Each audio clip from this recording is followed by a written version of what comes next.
নমস্কার বন্ধুরা, Bengali food জাংশনে আপনাদের সবাইকে আবারও একবার স্বাগত জানাই। আজকে আমি আপনাদের জন্য নিয়ে এসেছি জামাই ষষ্ঠী স্পেশাল দই ইলিশ।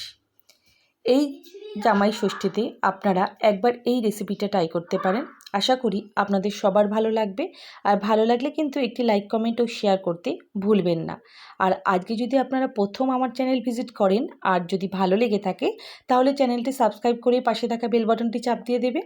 তাহলে আমি যখনই কোনো নতুন রেসিপি দেব আপনারা খুব সহজেই সেটি দেখে নিতে পারবেন। আর আপনারা যদি আমার রেসিপিটি ফেসবুক পেজ থেকে দেখে থাকেন তাহলে পেজটি লাইক করে ফলো করতে একদমই ভুলবেন না। প্রত্যেক বন্ধুদের কাছে অনুরোধ রইল ভিডিওটি স্কিপ না করে পুরো ভিডিওটি দেখার। তাহলে যখনই আপনারা রেসিপিটি তৈরি করবেন একদম পারফেক্টভাবে তৈরি হয়ে যাবে।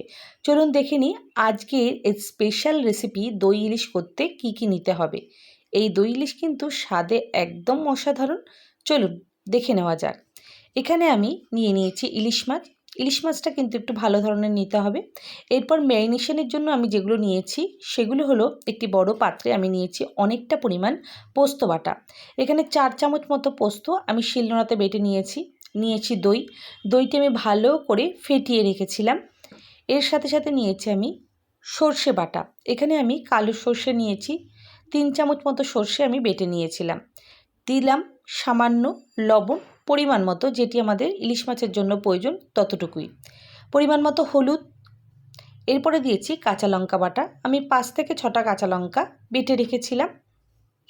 এরপরে দিচ্ছি সর্ষের তেল। এখানে আমি 4 টেবিল চামচ মতো সর্ষের তেল দিয়েছি। সব কিছু দিয়ে আমি ভালো করে মশলাটি তৈরি করে নিচ্ছি। এরপর অন্যদিকে আমি ইলিশ মাছে সামান্য লবণ হলুদ মাখিয়ে নিচ্ছি। তাহলে মাছটি যখন ম্যারিনেশন করব মাছের মধ্যেও লবণ হলুদটি ভালো করে থাকবে। দিয়ে দিচ্ছি হাফ টিস্পুন মতো সর্ষের তেল। ইলিশ মাছ কিন্তু সর্ষের তেল ছাড়া একদমই ভালো লাগবে না। আর এই ধরনের দই ইলিশ করতে কিন্তু সর্ষের তেল মাস্ট। ভালো করে ইলিশ মাছের পেটিগুলো আমি তেল হলুদ ও লবণ মাখিয়ে রাখলাম। এরপর ম্যারিনেশনের মধ্যে ইলিশ মাছগুলো আমি দিয়ে দিলাম।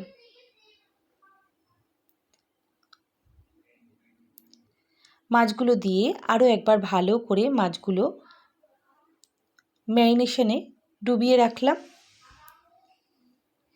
এরপর এটি আমি আধা ঘন্টার জন্য ঢাকা দিয়ে রেখে দেব, যাতে সমস্ত মশলা মাছের মধ্যে ভালো করে ঢুকে যায়। ওপর থেকে দিয়ে দিচ্ছি চেরা কাঁচা লঙ্কা। যখন আপনারা মাছটি খাবেন তখন এই লঙ্কাটি নিলে বেশ ভালো লাগবে খেতে আরও। ওপর থেকে আমি আরও একটু সর্ষের তেল ছড়িয়ে ম্যারিনেশনটি করে নিচ্ছি।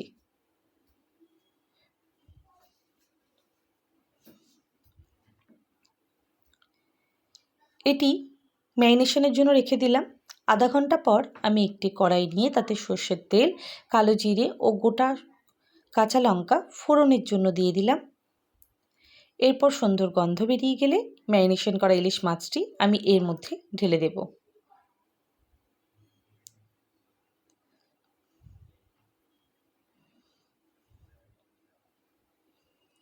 আমি এখানে পরিমাণ মতোই সমস্ত কিছু দিয়েছি, তাই পরে আর কোনো কিছু দেওয়ার প্রয়োজন পড়েনি।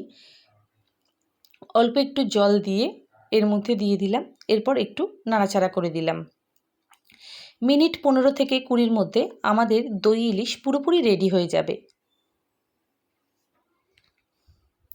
ঢাকা দিয়ে আমি মাছটি রান্না হতে দেব। দেখতেই পাচ্ছেন সুন্দরভাবে মাছে তেল ছাড়তে শুরু করে দিয়েছে এবং মাছটিও কিন্তু খুব সুন্দরভাবে রান্না হয়ে গিয়েছে। ইলিশ মাছ কিন্তু বেশি রান্না করলে নরম হয়ে যেতে পারে, সেক্ষেত্রে মাছটি কিন্তু আস্তে আস্তে নাও থাকতে পারে, ভেঙে যেতে পারে। তাই এই মাছটি কিন্তু খুব সাবধানে এবং খুব ঠিকঠাক টাইম অনুযায়ী রান্না করতে হবে। আজকে আমাদের দই ইলিশ পুরোপুরি রেডি হয়ে গিয়েছে। দেখতেই পাচ্ছেন কতটি লোভনীয় এবং অসাধারণ হয়েছে। সবাইকে অসংখ্য ধন্যবাদ আমার আজকের ভিডিওটি দেখার জন্য, এবং সবাই কিন্তু বাড়িতে অবশ্যই একবার ট্রাই করবেন। আশা করি গরম গরম ভাতে এই দই ইলিশ কিন্তু জামাই ষষ্ঠীতে পুরো জমে যাবে। সবাই খুব ভালো থাকবেন। দেখা হচ্ছে আবার একটি পরের ভিডিওয়।